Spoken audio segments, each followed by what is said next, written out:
ปักเบ็ดใส่เหยื่อขี้กระเดินตามทงนาสบายดีกับส่องทำมาหากินมื้อนี้เฮาสิมาปักเบ็ดเนาะเลาะตามทงนาตามคลองตามบึงมันลุ้นนำกันว่ามื้อนี้สิได้ปลาหลายโตอยู่บ่เหยื่อของมื้อนี้เนาะขี้กระเดือนโตจะบ่ค่อยใหญ่ปานใดพอใส่ได้เนาะไม้บนนี้ก็ลุมลายเนาะยางแล้วก็ค่อนข้างลำบากแฮงแน่ก่อนสิก้าวขาก็กระเทือนี่ยากเลยมาลุ้นนำกันกันสิเหลือขี้กระเดือนเราสิถือปลาใหญ่อยู่บ่ใจเวลาใส่เหยื่อกับจะใส่บ่ค่อยจมดินบันไดหยาดห้อยกัดเนาะห้อยมันลายเนาะยางเลาะเรื่อยๆใส่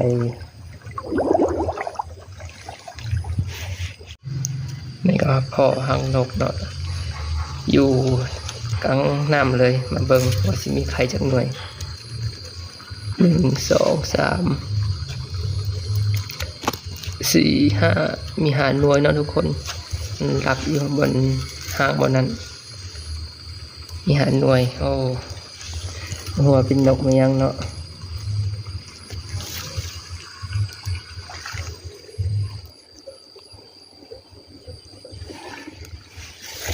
จะใส่ถือ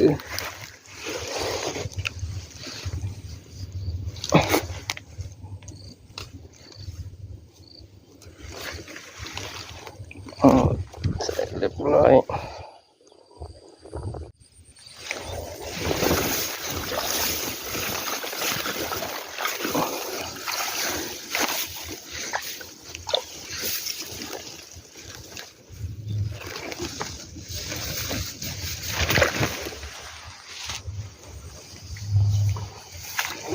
ทุกคน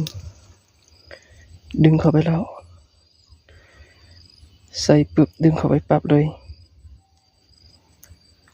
ตัวเอียนเนาะ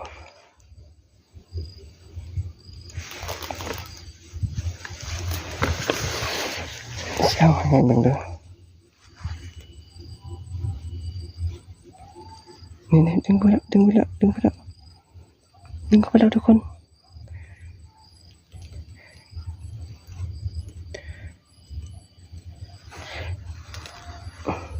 โอ้มันสู้โอ้ดึงมาละดึงมาละนี่ออกมาละนี่ออกมาละคนโอ้ได้ละคนใส่ปึ๊บได้ปั๊บเลย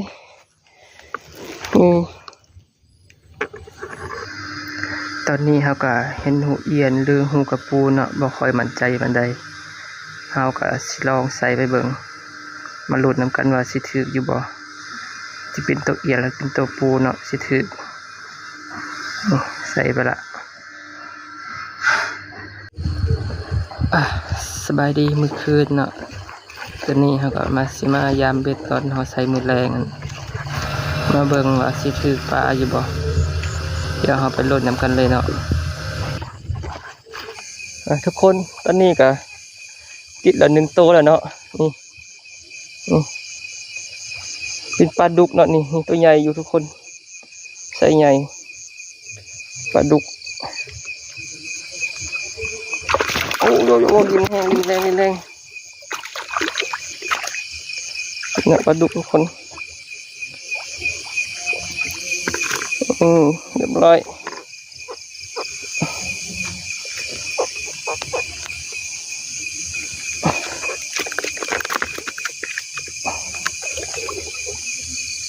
1ตัวแล้วตัวใหญ่ๆเลยทุกคน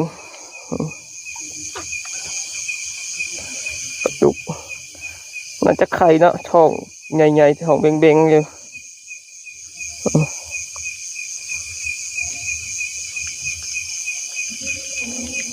สวยๆเลย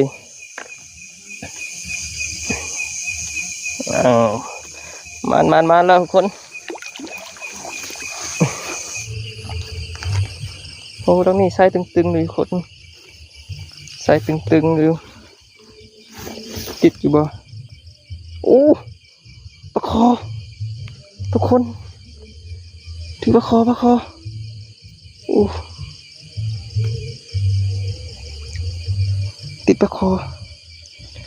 ถือปลาคอทุกคนจังได้เอาดี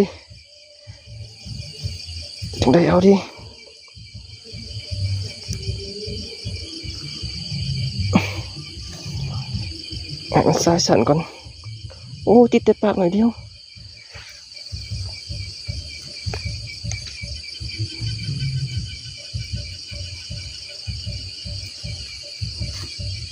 เห็นไหมทุกคนขอครับขึ้นมาละนี่เรียบร้อยขอตัวพอดีงามมันทุกคนโอ้ยนะ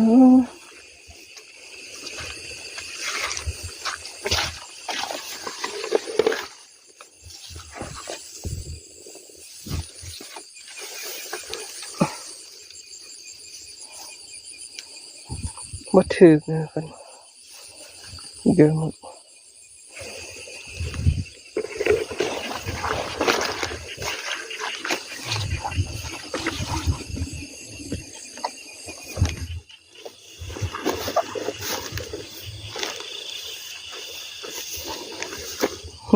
เรียบร้อยทุกคน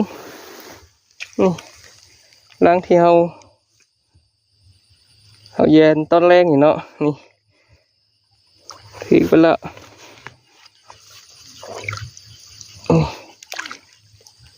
ดึงออกมาทางนี้เลยตัวเอียนเนาะโอ้โหพอมันกิน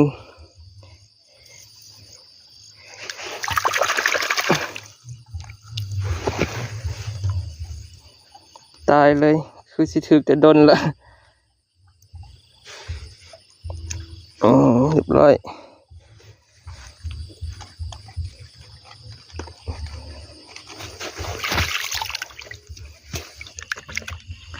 ลายบ่นอเนาะ